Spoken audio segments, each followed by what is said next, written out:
DCM works, when you're walking behind someone who is going both slow and also has that weird ability to take up somehow the entire footpath, and you can't get around them, but you can't really get in front of them.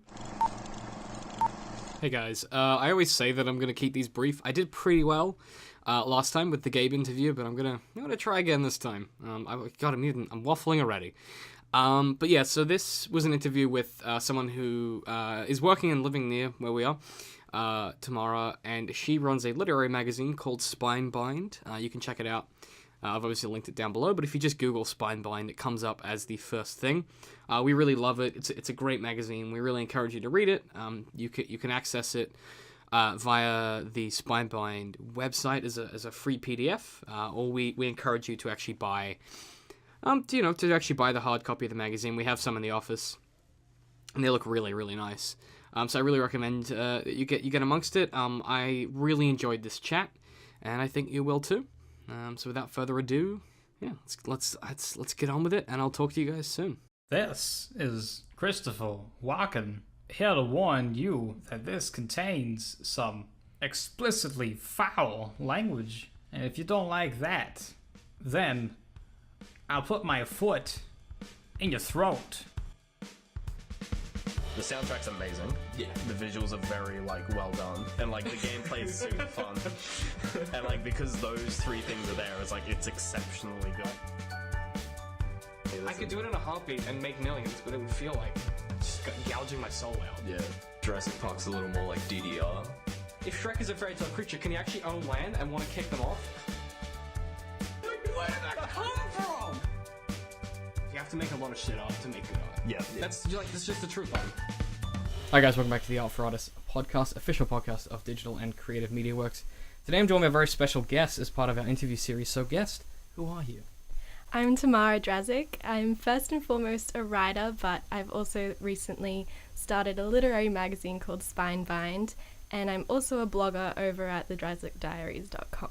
I like that there was two alsos. That was good. Oh no! I gave you a beat, and you were like, "Don't panic, don't freeze." Excellent. Okay, well, I wanted to touch on, because we'll obviously get to the magazine, because there's some stuff I want to go through with that. Mm-hmm. But before we do, so you said that you sort of foremost are a writer. So, what kind of a role?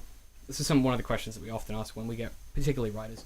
What kind of a role has that played in your life so far? Do you spend hours locked in your study with a bottle of scotch, ruminating over your manuscripts? What does that look like for you in your life? Well, I think writing is definitely an isolating thing, especially because I find it really hard to work with people around. So sometimes even if my roommates are in the house, I'll feel like I have to run away to the library to work. Gotta get some of those sick noise cancelling headphones or something. That's the way to go. Also, I work best at night, so okay. That makes for an interesting 8 a.m. lecture. Yeah, that's sometimes some nice sleep problems. Yeah, no, definitely. It's interesting. See, I'm always curious about night owls because I'm a day person myself. Oh, yeah. Because to me, I'm like, I hit 8:30 p.m. and I'm ready for bed. I'm tucking out. So let's say, okay, you go, okay, it's a Thursday night or something. You sit down and write. Do you have any kind of rituals that you go through every time, or do you just sit down and you're like, bang, I'm into it, I'm good? I have this really bad habit of rereading everything I've written before I can continue. So I know everyone says not to do that. You're just supposed to pump out the first draft and then edit later, but I can't do that. I'm not one of those talented people. I don't know if it's talent or that's. But when you say that, are you doing sort of long form fiction, or are you doing? Yeah, usually long form. I also write short stories, but at the moment I'm working on a long form piece. Excellent. So yeah, it's just started, so it's not. So you've long still got yet. the ability to reread. Exactly. I'm worried. At what point do you get anxious that you're going to be like, now I'm reading for 8 hours before I can start writing? Probably around 50,000 words. Yeah. Oh, that would be quite crippling, actually, to have to do that for that length of. Yeah. No, I think by the time I get to 20,000, I'll probably start just reading the last couple of pages I've written, and then going from there. But yeah, that's usually my ritual: sit down, read, and then kind of think in my head where I'm going to go next. But I never plan too far ahead. I usually you'd let it go. Yeah, I mean, there's sometimes something that someone said to me a few weeks ago was they sit down and they have sort of they'll write down very rigid dot points for what they're going to do. So, they'll sit down to write and they'll go, okay, I've got these 12 dot points for this scene. And then they write to those 12 dot points. Oh, and wow. And I looked at them like they're insane. I was like, that's Yeah. that's very brave, and I could never do that. I think they call them gardeners and architects. Yeah, Yeah, that's something like that. definitely a gardener. Which makes us sound very hippie. Yeah. It's like, what do you do? I'm a gardener. I'm a gardener. I grow my own man. Okay, so then, switching gears for a minute, let's talk about Spinebind, because that's obviously why we've got you here. So I'd written down, I don't know why I did this, because in hindsight it doesn't make any sense, but I've written down roughly what the magazine is, but I thought maybe I'll have you explain a bit about the idea of how it started and what the magazine is about. So basically, the idea I've been forming for a couple of years. I'd always wanted to start my own magazine, and then I decided I wanted to be a writer professionally when I was in grade 11. So that's when the literary magazine idea started forming. But I never really knew if I could do it, or it was always a long-term goal. It wasn't something I expected to do during uni, because I had that thing lots of people have, that I felt like kind of a fraud and I don't have this much editing experience or anything. But after I got one of my poems published in a literary magazine, and I saw how their magazine was running, it's Grouch Publishing, and I thought I could do something like that. I could do that. Yeah. And I thought, why not start now when I still have this whole community in my writing cohort at uni, and I could just help everyone kind of get their stuff out there and get something down on their CVs, because most of us are graduating this year, and it's so hard to get CV stuff, basically. Yeah, I know what you mean. Yeah, it's interesting, because a lot of art students, it's like, oh, well, what would you even put on a resume as an art student? It's like, oh, well, I spent 4 years studying how to write, and I've been on Centrelink the whole time, and you're like, Exactly. well, you can't really get a job from that. So Exactly. And also a lot of the bigger magazines, they want to see where you've been published previously, or if anyone has even looked at your work previously, and I thought it would just be a good idea to get some people's stuff out there. But the foot in the door. Yeah, exactly. But I really thought it would just be contained with the university cohort, but people started submitting from very far away. Yeah, and you're like, what are these people doing? Like, Why are they here? how did they find me? But Yeah. so then I started marketing it on places like Gumtree and Craigslist, and then I ended up getting enough submissions. Yeah, I mean I just think that's so awesome, that it kind of demonstrates to me that if you have the right personality and you have the right attitude toward a project, you can do stuff that people, I mean, if you'd said, if we'd gone to 16-year-old you and been like, hey, look, here's what it is. In 3 years, you're gonna have a literary magazine published, and it's gonna be edited by you, and you're going to do it all yourself. You would have just looked at, you would have been like, what are you talking about? You're an idiot. Leave me alone. You clearly don't know. You don't know me at all. Definitely. That's not possible. But Definitely, I would have laughed. Yeah, it's. I mean, we were so impressed. Like it's so polished. I know that sounds like an odd thing to say, but we've saying this today. It's actually a lot more polished than some of the literary magazines we've been reading for years. Oh, really? Yeah, I just think visually it's a lot more polished. And it definitely has more of a style than a lot of other stuff out there. But something that you said that I kind of wanted to touch on, the sort of the idea of getting of producing an avenue for these artists, and you were thinking about sort of the people around you, because you're like, that's really hard for them to get a job. Yeah. That is almost not verbatim, but it's very similar to what we do, like our mission statement. Definitely. It's all about kind of helping draw in these creative people and helping them get them on the map. So what was kind of when you first started to have this idea in a literal sense, so you went from the conceptual of I could do a magazine one day, and one day you suddenly you'd done a logo, and you had gone, okay, I'm going to set up a website, I'm going to do, and you kind of, I know it's quite organic when it happens at the time, but what was the kind of, what was the initial focus? Was it always that, or were you just kind of winging it and that sort of evolved from the project? Well, I was in Cairns for the summer, and I had 3 months of pretty much doing nothing.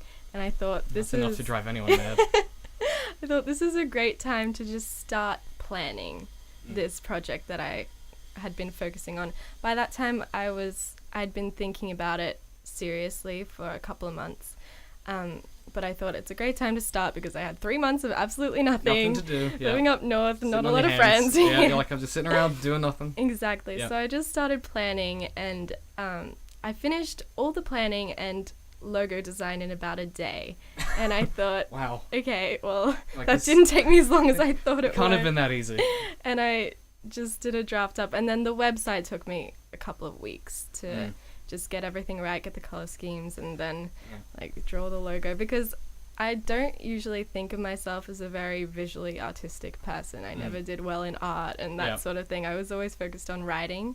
So that's actually something I was worried about, making the website visually appealing and the page layout and the covers and all that sort of thing. It was all very daunting, but it still scares me. yeah. I've been doing this for 4 years, and I'm like, no, someone else can do the website. I'm scared of it. Yeah. So then I just started working on it every day for a little bit, a couple of weeks.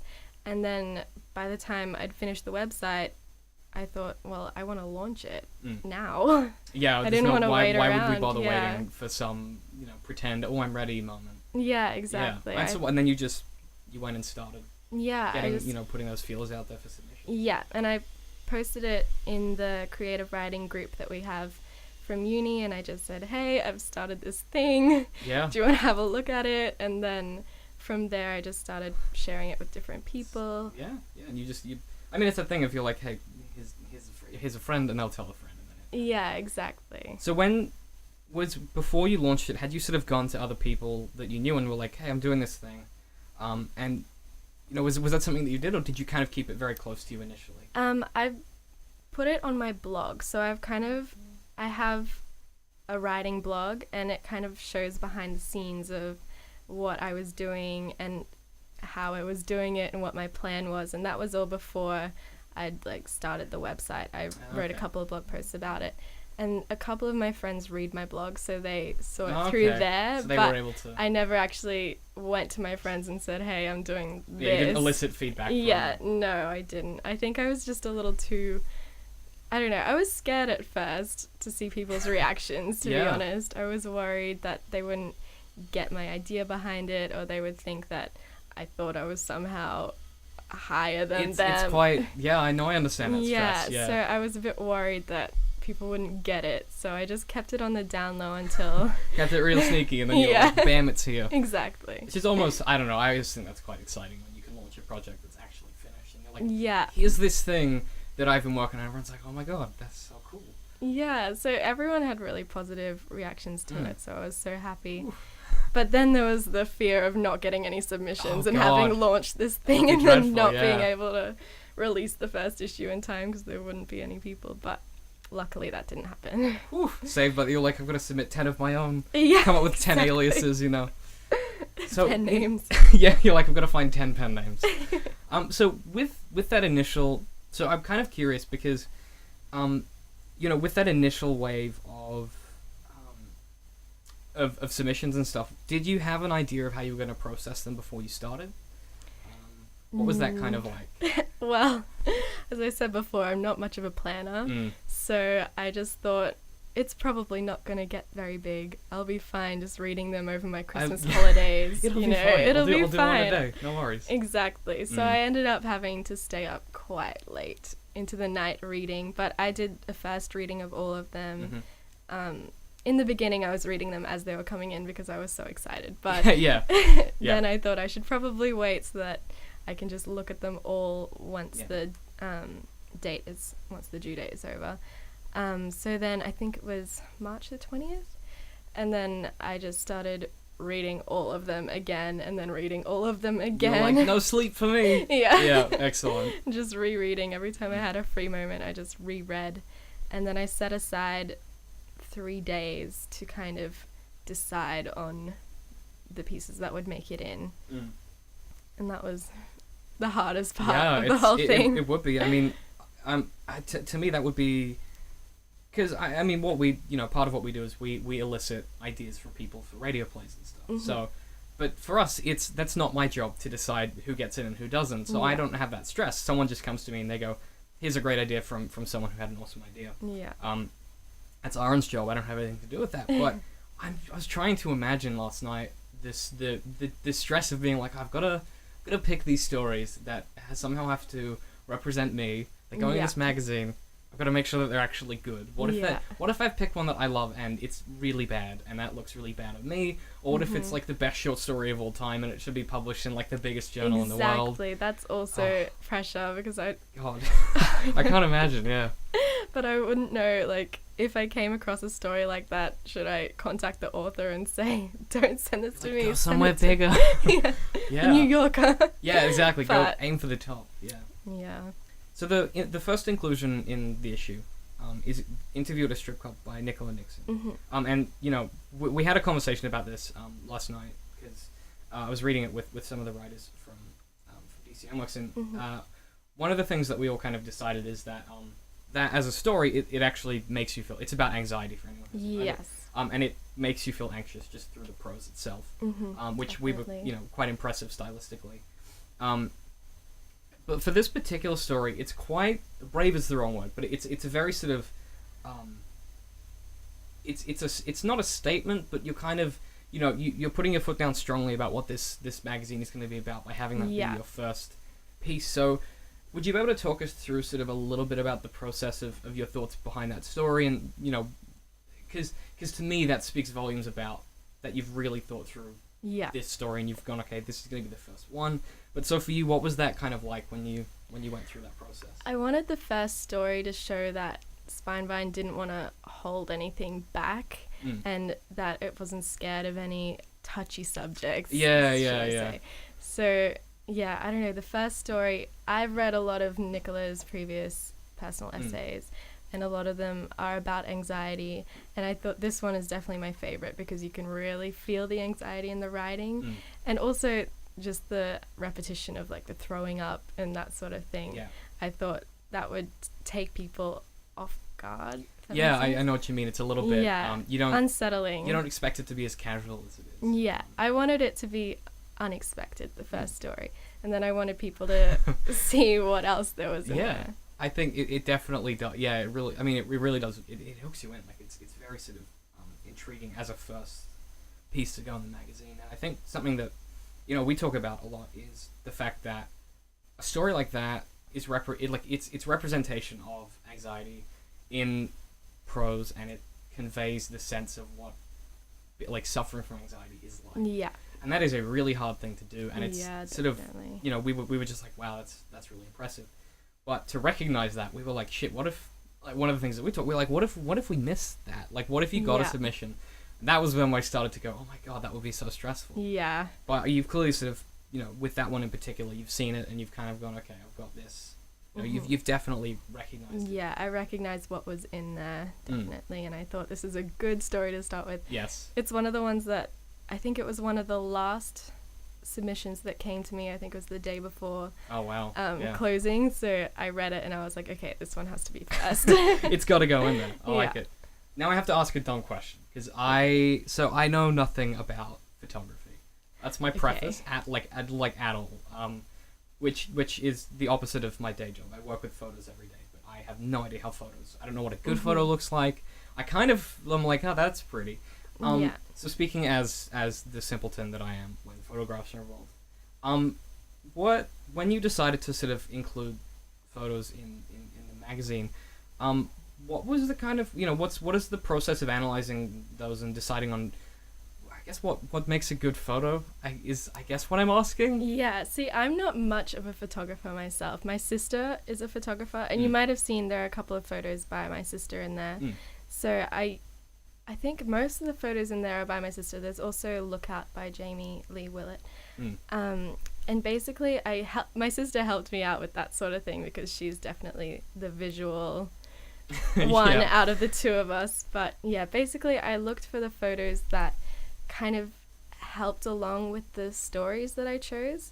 That makes sense. Like the art, I know what you mean. They support them. Yeah, they support the material, but they're also pieces of art. I like with Lookout how it's got such a focal point, and it's the binoculars. You just go immediately straight to that. Also, the color schemes are something I looked at as well. Of the photos themselves? The photos themselves, but obviously that wasn't the deciding factor of whether it would go in there. But yeah, I didn't get that many art submissions. Most of them were writing, so I was able to put in most of the ones that I received. That's cool, so actually. that was really good because I It's don't. really satisfying. Yeah, because I think for the next issue, if I get more art submissions, I'll have to get my sister in or my a good friend of mine. She's a talented artist as well, so I'll have Phone to a get friend. someone else in to Yeah. kind of help me decide because I don't feel like I have the. You don't have the piece of paper for that one. Yeah, so, exactly. eventually, give it like 4 or 5 more issues, you'll start to get a better feel for it. You don't Exactly. have that piece of paper. Yeah. Okay, so I guess I wanted to come back to what you talked about at the start, because I think there's something interesting in this idea of, as writers, we tend to be these isolated creatures. Yeah. And then we go and do stuff like we start a production company based on podcasting and Exactly. video content, or we do a magazine where we've got to troll through, hundreds of other people's Mm-hmm. work and then expect and elicit feedback from that and then keep doing that for some reason instead of stopping after one, Yeah. It's quite an odd, it almost feels like it goes against this weird this weird sort of myth that writers have of themselves. Yeah. Where, we think we're so brooding and we're like, oh, we can't work around other people. We've got to sit in a room by ourselves and work. But no other artist does that, Yeah. You It's go all collaborative. yeah, you go. Or even if it's not collaborative, sometimes you just like to do art around other people. If you're a visual that's artist, true. you might just sit with some of your visual artist buddies, and you might all just be doing your own thing, but you're in the same room. Yeah. But you would never, I would never phone up the writers that work for us and be like, all right, guys, my place. Beers Friday night. Bring your laptops. We're gonna bust We'll out some write writing together. Like, oh my god, could you imagine? That would be mortifying. Oh my goodness. It's such a weird thought. Yeah, well, writers are kind of walking contradictions. Yeah. Especially once we have a book published, I think a lot of the writer's job after that is to promote it and go out and talk to people and do writers' talks and authors' signings and just pretend we're into that. Yeah, pretend that we're functioning in Yeah, society exactly. as people instead of just these like lumps of prose that sometimes Exactly. put that down. I mean, Yeah. one of the things that I wanted to ask you about, particularly because you sort of touched on that at the start, is so you're working on this long form fiction. Let's say it's a year's time and you've finished it, and you've gone through some editing, and you've got it's an acceptable draft for submission for somewhere. Yeah. But you've now got experience in going through the process of getting something printed and made and done like that, and some distribution. So one of the things that we do is that we now just publish our own stuff. That's one of the things that we Self-publishing. do. Yeah. Well, technically, only because I own the company. Oh, But yeah. So Oh, okay. we're a publisher. But one of the things that I'm always interested in is, as someone that has gone through this process of publishing a magazine, do you now view self-publishing differently than you did? Because a lot of artists and writers are like, I would Yeah. never self-publish. There's a lot of you know. stigma around self-publishing, but Mm.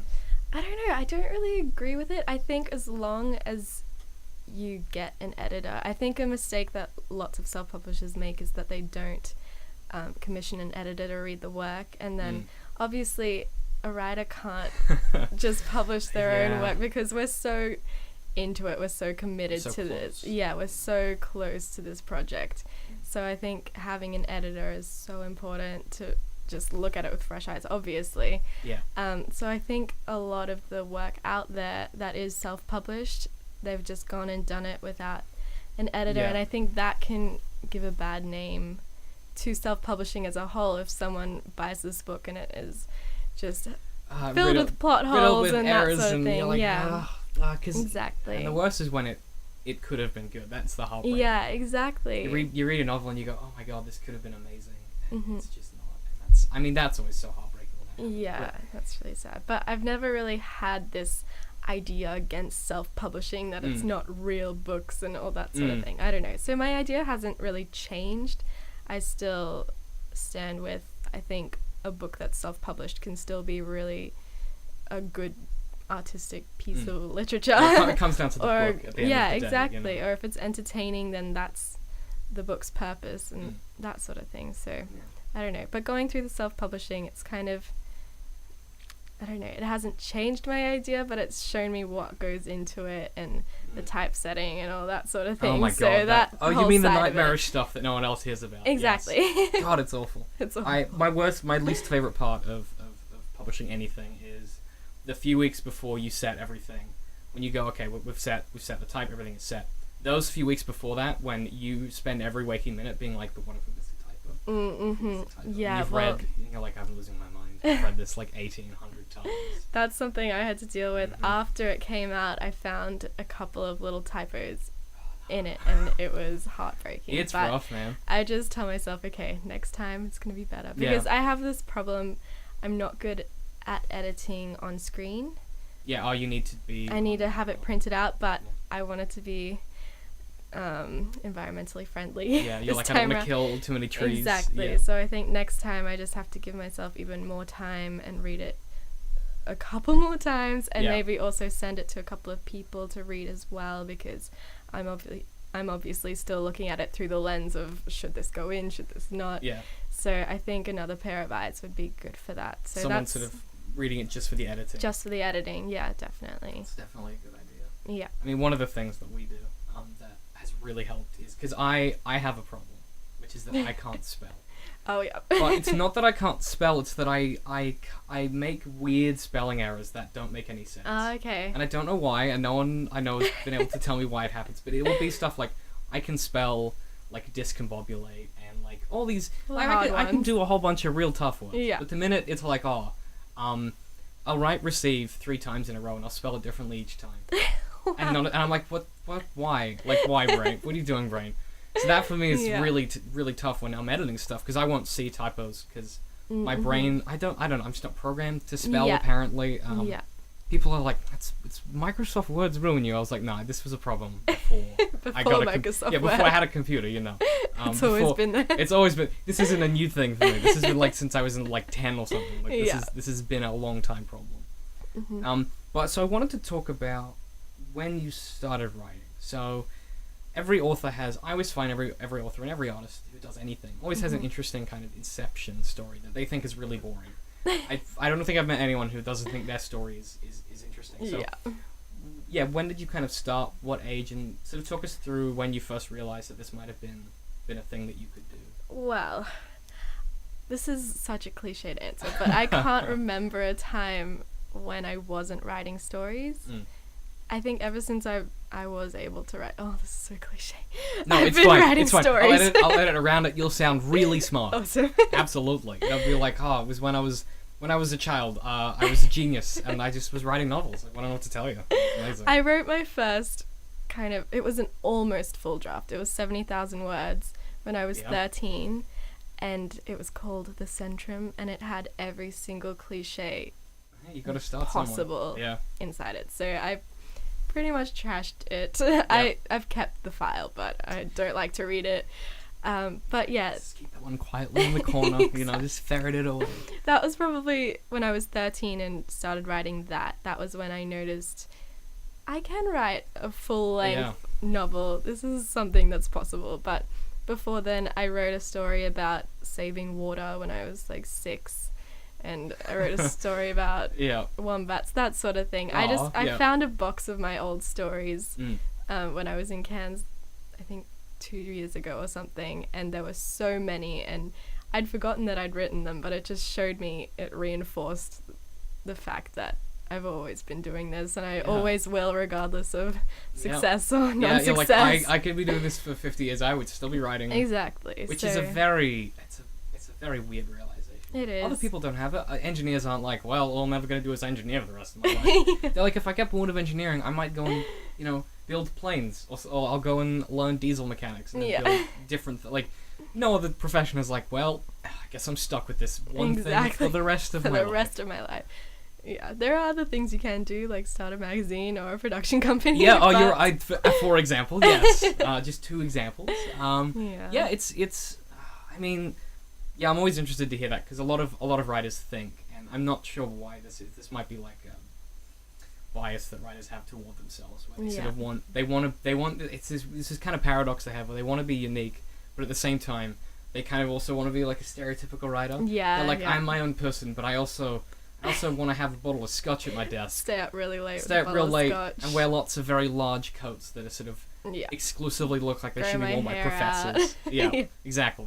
Exactly. A lot of writers do that, but at the same time, they want to be their own kind of beast, and they want to be like, well, I'm not like all the other writers. Yeah. Don't pigeonhole me. That's so true. Step off. I've got my own personality. Don't put me in a box. Yeah, and like you'll go, what do you write? And they go, oh, well, it's not really sci-fi. You're like, okay, so you're right, sci-fi. Yeah. Like, Yeah. but that's always the start. They go, oh, it's not really sci-fi. It's more of like a genre pastiche of Different. It's a genre pastiche of like, think of like Dorian Gray, but it's a sci-fi. And you're like, okay, so it's sci-fi. It's sci-fi. Yeah, but there's always that preface. Yeah, And we're I mean- so afraid of being like someone else, Yeah. I think. which is weird because I feel like if you were writing in a genre and someone is like, oh, what do you write?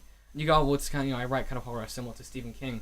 Like, dude is amazingly talented. That's an awesome thing to be able to Yeah. compare yourself with. Yeah, definitely. For some reason, as writers, we go, oh, no, I don't want to be associated with It's someone. especially, you can see it in critique groups. If you Mm. read someone's story and you say, oh, this reminded me of blank, Oh, yeah. you just see the writer's It's like face. a trigger. just- They're like, oh. yeah, they're like, what? Why? And that's the last time they talk to you. They're like, Yeah, nah, I'm done. I'm exactly. done with you, other human. Exactly. I'm sorry, what was your name? I can't remember because you're dead to me. And I'm like, oh, this is not good. This is not how I thought this would go.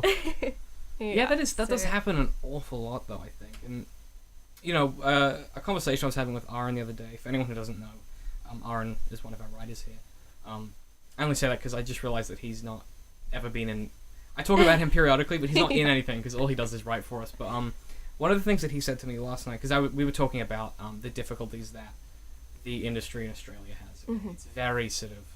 You know, it's a real challenge to get anything published in Australia that isn't about Australia. Yeah, that's So, so you know, it's everything, you know, because I know we have a lot of listeners in America and the UK, so this is not a problem that either of your countries have. But here, it's this really big problem where unless you're writing about our country, publishers don't want to hear about you.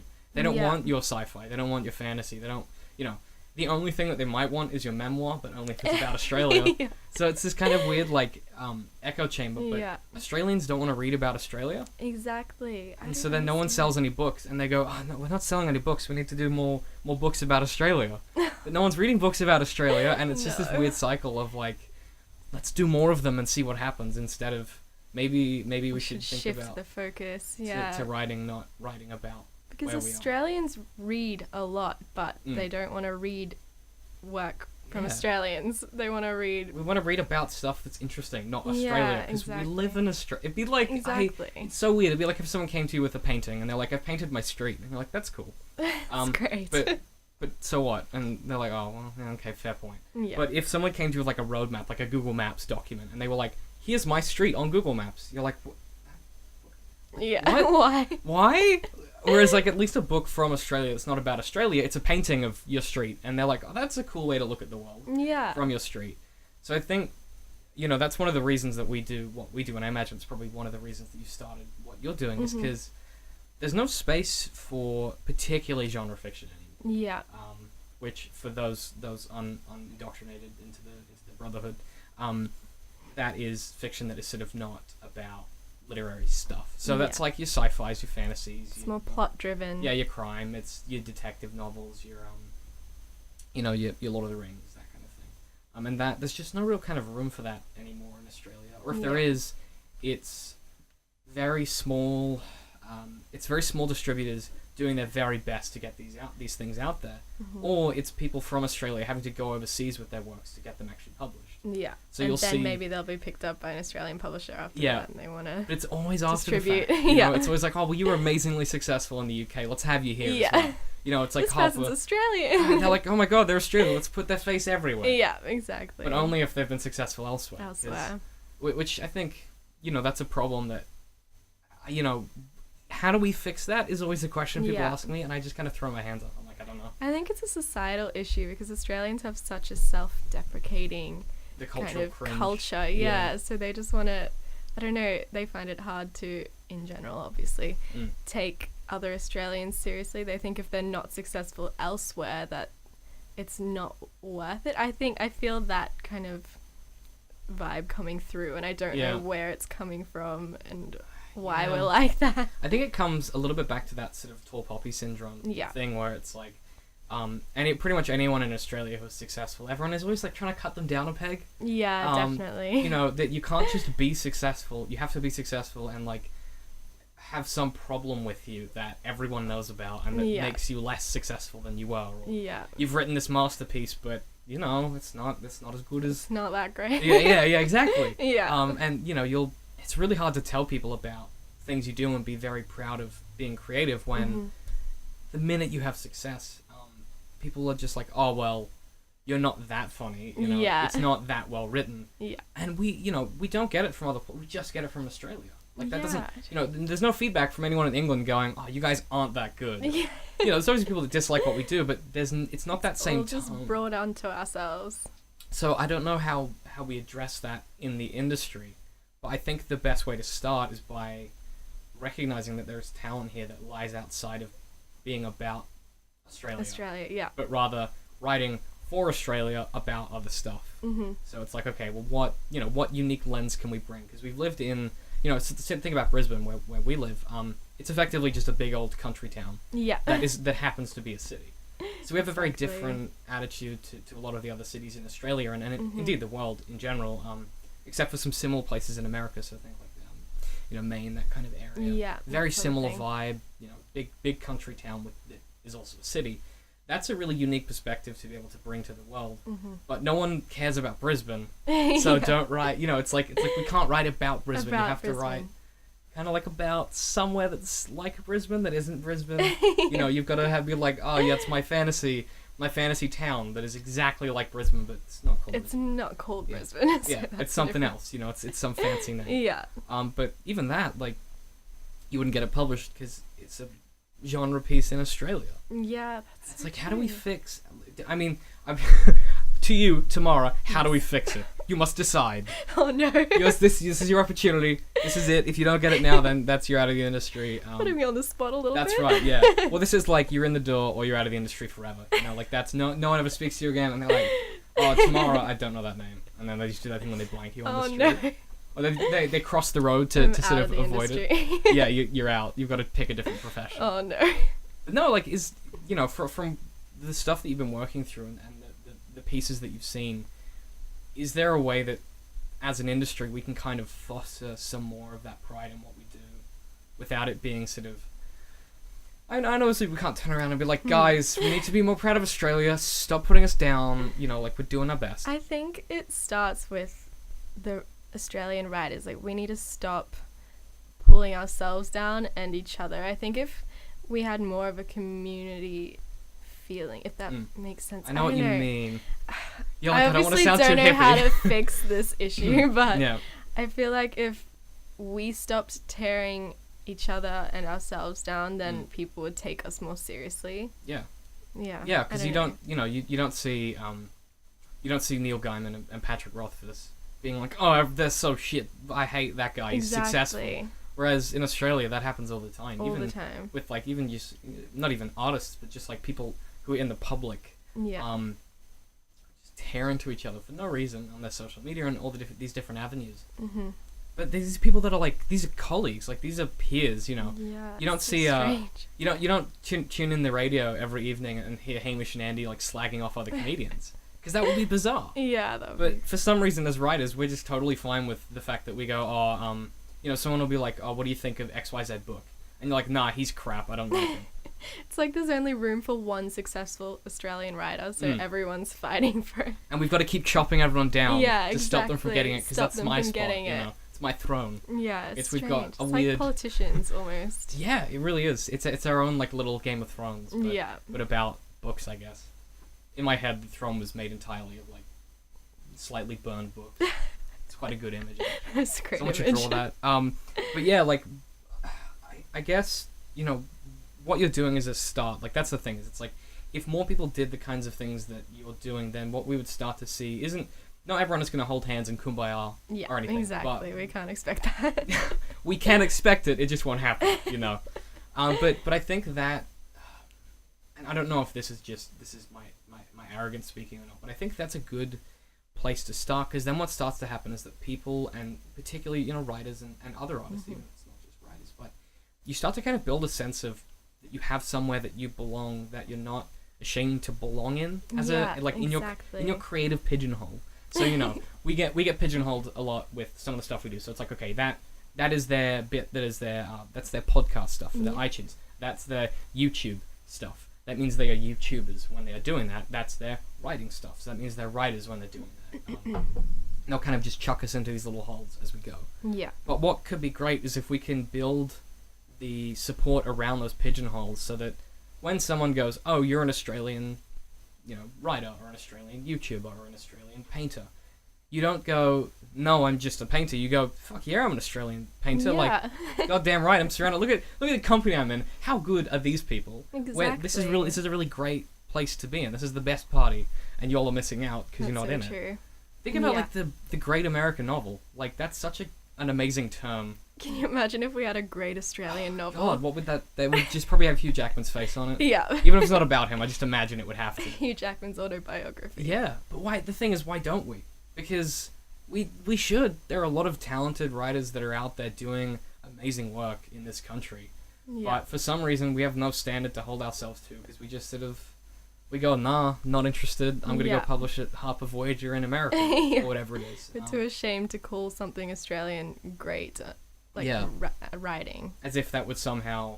Well, I think it's what you said. It's as if that would somehow detract from my ability to be also a great Australian Exactly. writer, which is really weird. Strange. Like I don't know. I That's don't so know where weird. that culture came from. It's like if you went to McDonald's and someone ordered a burger and you were like, nah, you can't because I want one. Yeah, like- that's my burger. They're like, dude, they make more of them, right? And you're like, nah, I want that one. I want that one. And that's every writer in Australia is like, I want that burger. I want that one, man. Yeah. And there's just this weird fight So that goes true. on. It's strange. And Yeah, then when eventually I no was- one gets the burger. Sad time. Yeah, it's a sad time. I was researching a little about the market of literary magazines and that sort of thing, but I soon realized that it was bleak and I should just do it without researching. But yeah, when I was researching, they said there are too many literary magazines in Australia. And I thought, well, if there are still really talented writers getting rejected and talented, like, great pieces getting rejected, then there aren't too many. Yeah, I also, couldn't there's like 8. understand why. Yeah, exactly. I couldn't understand why so many articles were saying, it's flooded. There are too many of these magazines, and there's no point. Just start a blog instead. God, start a vlog. Yeah. That's real. You're like, no, that's rough. Exactly. So I thought I'm just gonna do it anyway. Yeah. Because things aren't that dire here. Things are, for anyone wondering, things in Australia are kind of fine. Like Yeah, we're doing okay. well. It's not like we're sitting here and they're like, oh, there's too many literary magazines. We can't go outside. They're just everywhere. I can't buy newspapers. It's only literary magazines. Like fuck. How are there cannot be too many. That is No. because I mean, I'm just the fact that someone would say that, even if you like, okay, let's pretend that you are not an artist. You're just a dude who. You're in construction, you know nothing about art. You watch, House Rules or whatever every evening, and you're amazing at your job as a builder. You don't know what a literary magazine is. You couldn't name one in Australia. That means there isn't too many. Exactly. But you know who It's not- J.K. Rowling is, and you know who... So clearly, there aren't enough in Australia, because people don't know what they are. Yeah, I The fact, totally agree. There was a question thrown out to some university students the other day to name a handful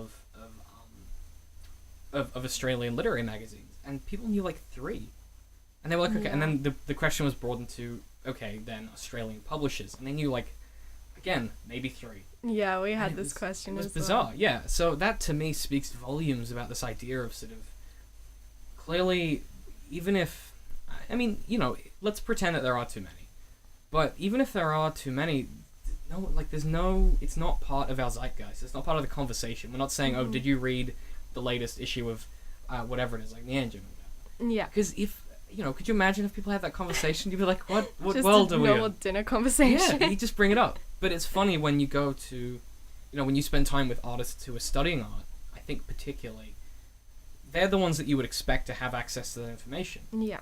But they don't have that dialogue available because they haven't looked into it or they just haven't thought to. Whereas you go to other people in the public who have studied art and they now do it for a living, and they're like, yeah, of course I read, all of the literary magazines I can. Yeah. It's the industry I'm in.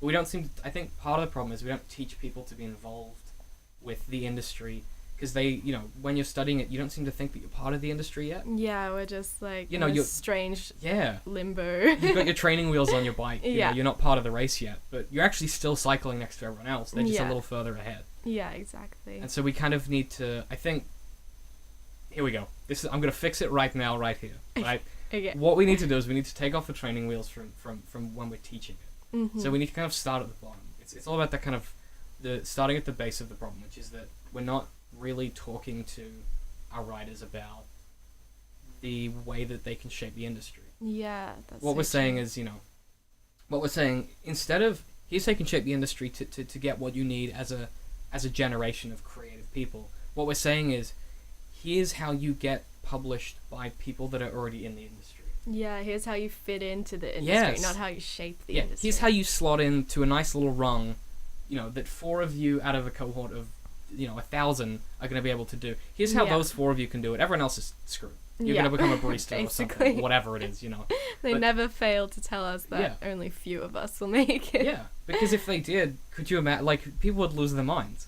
Because there's something very enchanting about when you meet people that have just started studying writing, and they have this Mm-hmm. they have this joy about the potential of what they could do, and you're Yeah. like, that is so great to see that you're so excited. Mm-hmm. But then you think to yourself, give it a few years, and they're gonna be like this hollow husk of a human. It's gonna be like, I'm never gonna get published. Yeah. I haven't written anything in 6 months because what's the point? And then this sad kind of It can be really depressing when you get so many rejection letters in a God. row, but you get used to it. I yeah, you guess. get used to it. That's probably majority of what I blog about is just rejection. Rejection letter. My favorite is when a rejection letter is written really well, and you're like, I appreciate that it's written. This was a nice rejection Yeah, letter. you're like, this is nice. This was a nice way to have my heart broken. Actually, my last blog post was called "The Good Kind of Rejection Letter." That's so- amazing. What's a good kind of rejection letter then? It's the kind of rejection letter that says you were close, but you didn't make it. They were like, you were this close. It's both extremely painful, but Mm. also slightly reassuring.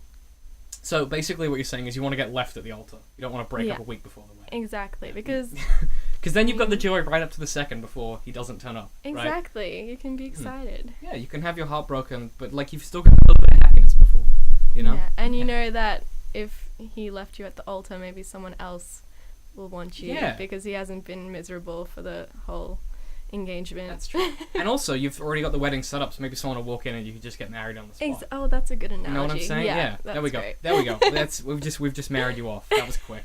Took 40 minutes, but we got there. But yeah, I mean, it's interesting you say that because I get one of the things that we do is we send rejection letters, but I no longer write them because I'm too nice. Because I feel real bad. I feel so bad. I'm like, look, this is really good. I'm like, this is really good. It doesn't suit. A lot of the times, just because it doesn't suit what we do. Yeah. So I'm like, exactly. look, I really enjoy this memoir, but we can't do an audiobook of it because we don't cater to this style. Or we don't Yeah. we don't really do memoir. We do genre fiction. And I'll say, consider submitting it to these publishers because I think it would really suit them. Or whatever. So I'll do. We go to that effort if we Yeah. have the ability to. Some of Yeah. them you like, maybe go back, take a few steps back, reconsider. These Yeah. things. But Yeah. part of that I love is when you get a manuscript that's so good and you're like, I wish we could. Yeah. And so you write this letter where you're like, I'm so sorry that we can't. This is 3 pages amazing." long. Yeah, and then you read it and you're like, I sound like an idiot. You're like, this person is gonna get this and be like, this condescending prick has written me 3 pages of drivel. Oh To my make, and you're like, gosh. what if they hate the rejection? What if they get mad at us?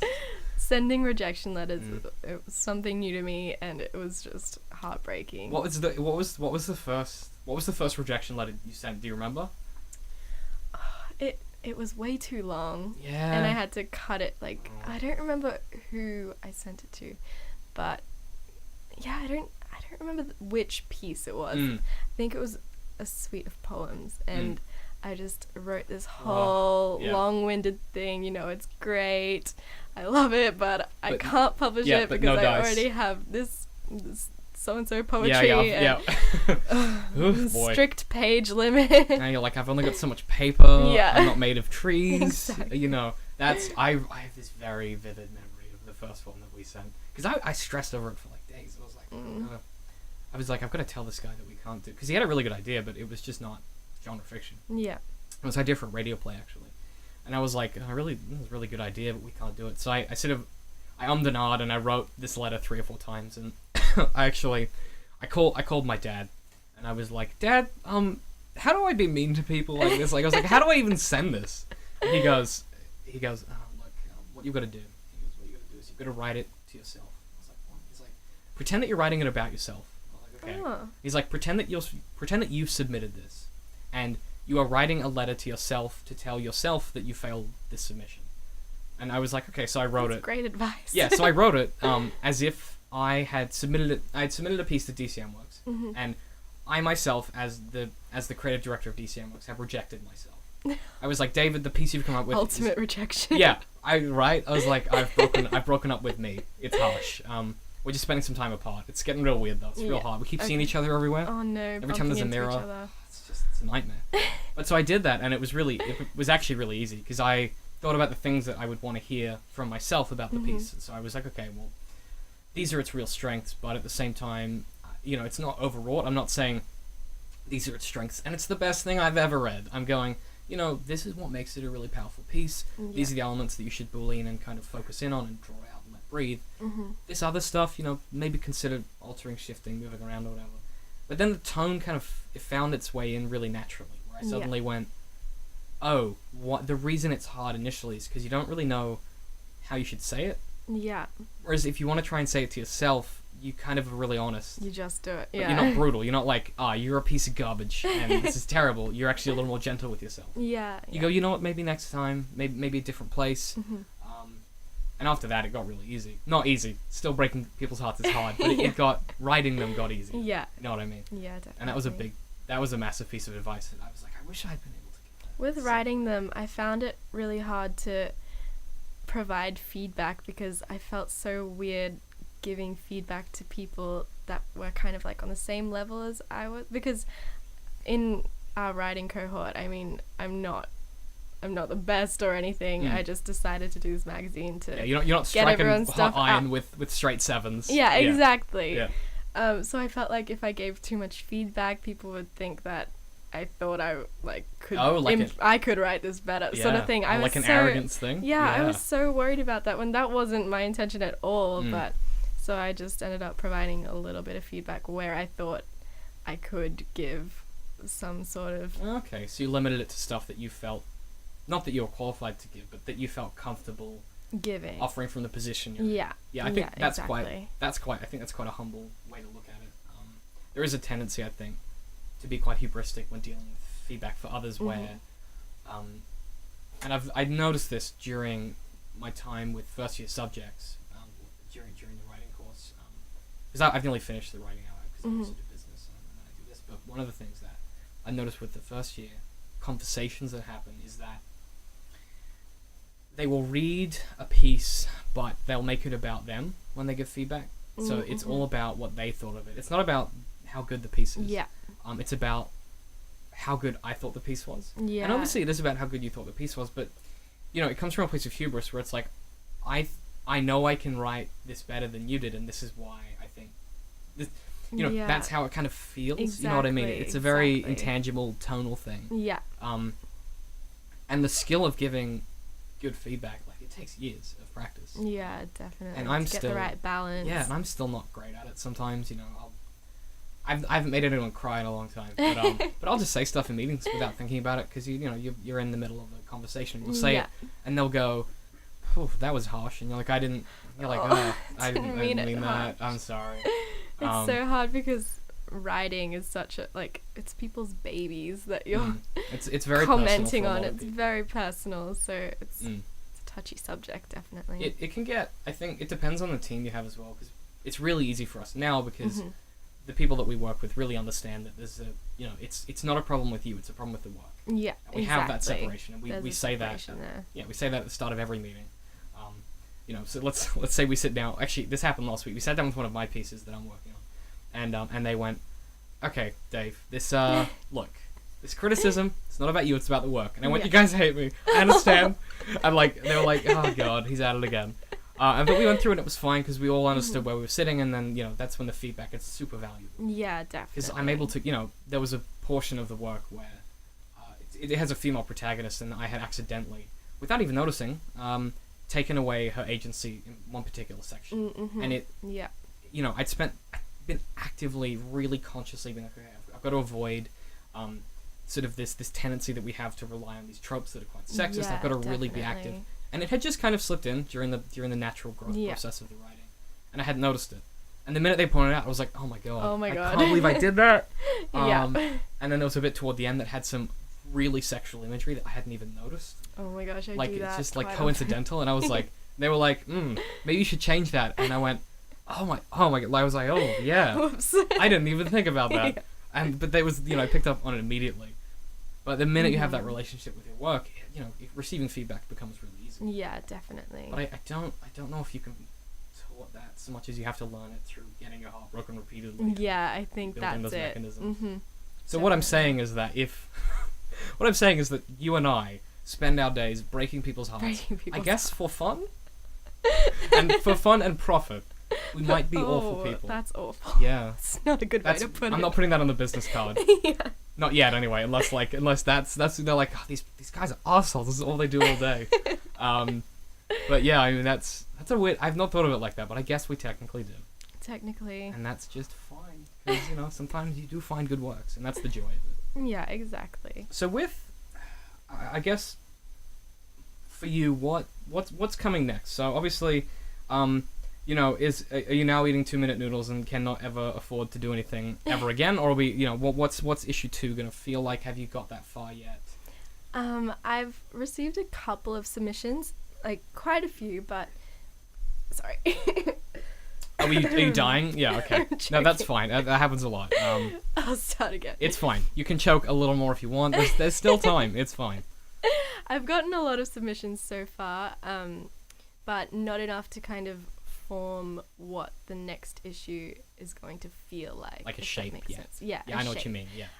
I kind of want the tone to stay the same, so kind of offbeat, a bit for something for everyone, that sort of thing. I don't want one strict kind of beeline. shape of beeline of what I'm going to publish and what I'm not going to publish. I like pieces that kind of take me off guard, and I had noticed that as sort of a theme is that there tends to be particularly the prose that's in there. It's very unsettling.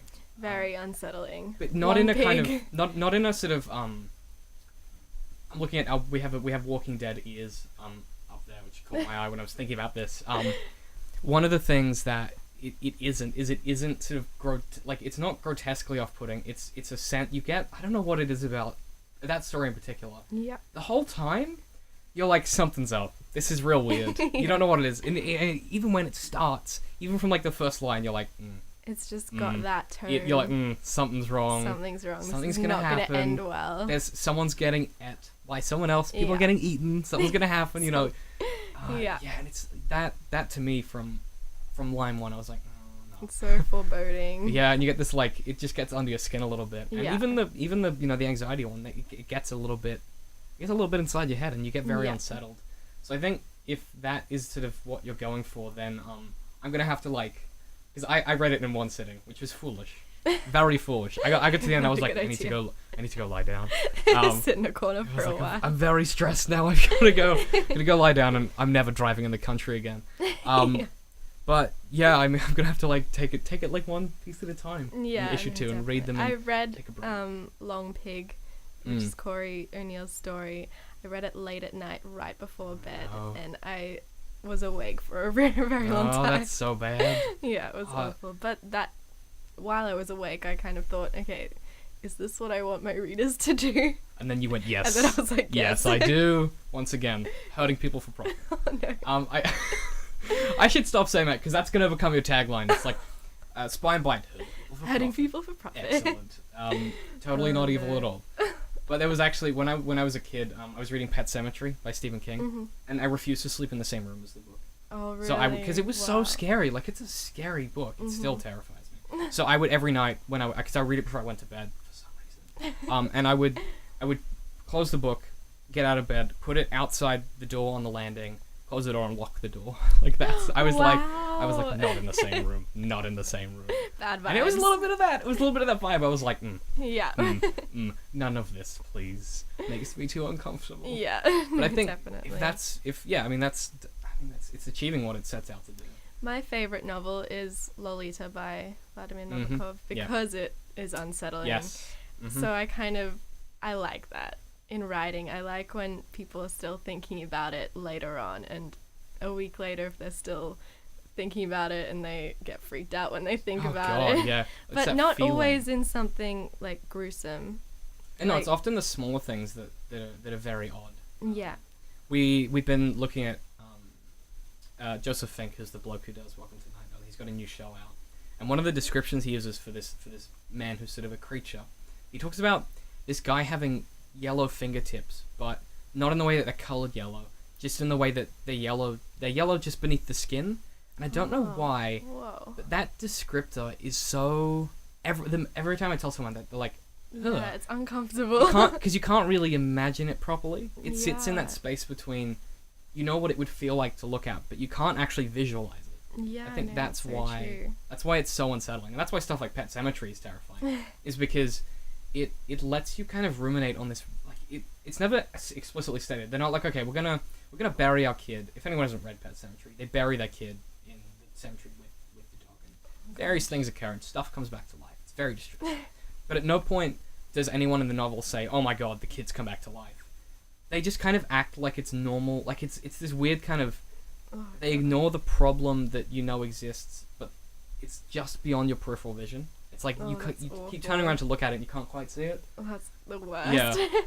It's that thing where you're like, you know when you're walking at night, and you're like, oh, I feel like someone's watching me. Yeah. And you look around, you're like, But you can't no see one's them. here. That makes And you it start worse. walking a little faster, and there's this like animalistic thing that happens where you get a split-second urge to just run. Yeah. You're like, I need to Every get out time. of here. Uh-huh. And, you know, you go, okay, I'm a calm, rational human being. You take a few breaths, and you don't.